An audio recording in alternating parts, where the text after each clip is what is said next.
Hardcast. Hey guys, it's Chris on the Hardcast. We're back. We're going to be talking about Chronicles of Riddick, doing a little bit of a review and discussion. Let's say Chronicles of Riddick was developed by Starbreeze Studios, published by Atari, produced by Tygon Studios, which has Vin Diesel's company. So we're going to talk a little bit about Starbreeze right now. They developed the original Escape from Butcher Bay that came out on the Xbox, The Darkness, which came out on 360 and PS3, and of course the new Assault on Dark Athena. So, Steven, you want to talk a little bit about The Darkness, since you have a little more experience with that game than I do? Sure thing, Chris. We got The Darkness, very, very dark, deep, very mature game. Very, not childish by any means. I mean, cursing. We got the mafia type feel to it. The tentacles, because Chris loves his tentacles. He had to mention that, right? Of course. The only thing better than tentacles is tentacles from hell.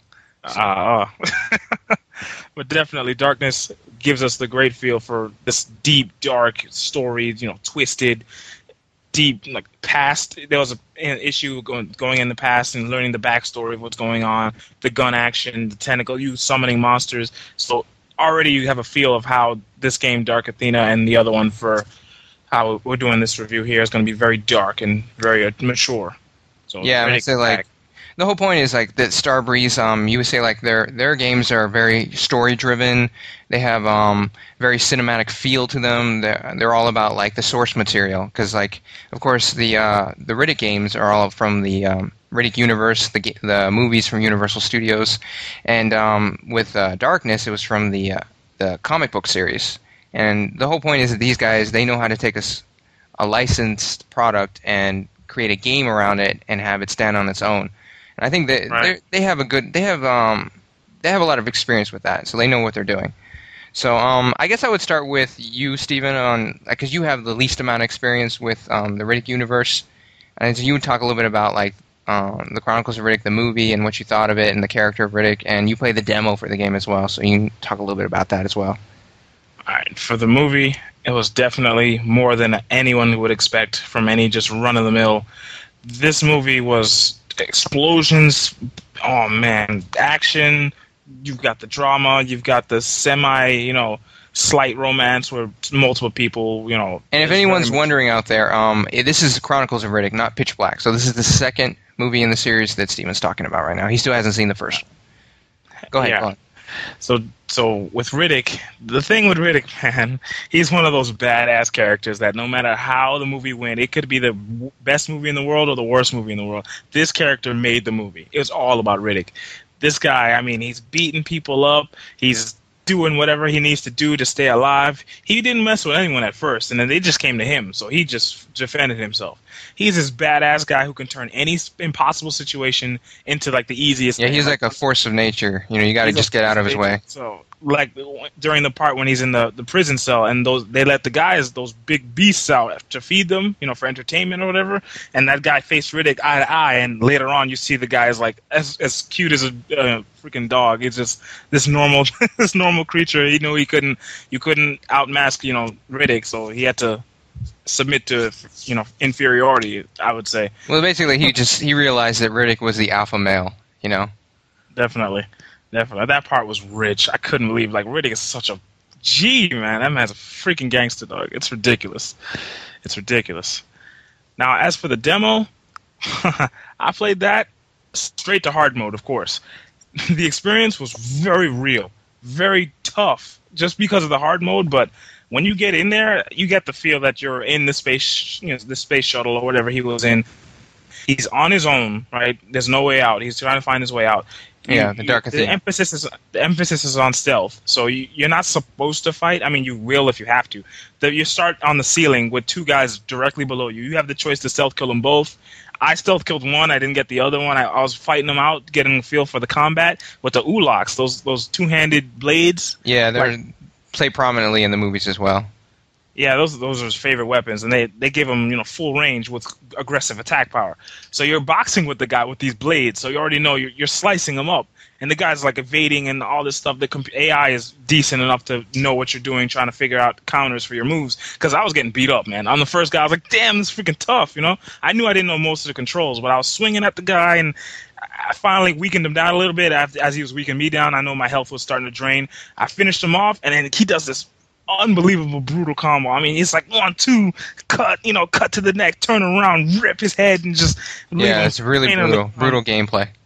Disgusting combo. I was like, yes! I played the demo again just to experience that, man. Just to experience it. There's another part in there where you're trapped in this room and you see this big cement wall comes down in the room, so you're sealed. But then you see the guys like actually trying to cut into the room. You see this big laser, you see them cutting a door so they can bust in. What you do, you take part of this little motorcycle machine that lets you connect with the machines, those guys who scan you for, when you're breathing in the movie where you hide and stuff, and they can scan you no matter where you are. You play as them, and then you come out as this, machine. And I walk around trying to figure out the situation. You're in this helmet, you're trying to discern what's going on. You see like 7 guys cutting the door trying to get in. You're like, what the hell? Leave them alone. You're shooting them, and they turn around and completely rape me. So obviously, I could tell in the game, you could tell those guys are more. For them, it's going to be more aggressive gameplay because Riddick can die, while you can infinitely respawn more robots. So it's definitely bullets flying everywhere. You're trying to figure out how to stop them, kill them as much as you can before you die. It's really, I liked it. If I had the game in my hands, I would play it, no doubt. I'd play it. Yeah, definitely. Well, yeah, you sound like you're really excited for the demo. My history with Riddick is a little bit more in depth than yours, just because I got first introduced to him in magazine articles before the first movie Pitch Black even came out. This was back when USA Pictures had the rights to the character and not Universal. Of course, USA Pictures gone now. And for anyone who doesn't know, if you know the channel USA, they used to have a film company. But I remember reading the magazine articles about this new up-and-coming actor, Vin Diesel, and he's been playing this badass character named Riddick. And then the movie came out, and it was the same thing all over again because all my friends went to see the movie, and they were all like, we were talking about the movie for weeks afterwards, but we weren't really talking about the movie. We were talking about Riddick because everyone was just like, Riddick is so badass and blah, blah, blah. And then when they announced the sequel, everyone was like, oh, yeah, Riddick, And even though the movie was, the second movie was quite a bit different from the first movie, maybe a little bit less hardcore, more PG-13. But right. In the end, you're watching the second movie, you're not watching it for the story. I mean, the story was cool, the sci-fi, the fantasy, all that stuff was cool. But the best part, no matter where you put Riddick, and if it's a game, if it's a movie, it's a sequel, an animated series, whatever you do, it's the most entertaining part of that is going to be the character of Riddick, and it's the same for the game. Yeah, you're there for him, and that's why I feel the games, both Butcher Bay and Dark Athena, you're going to get your money's worth if you're a fan of the character.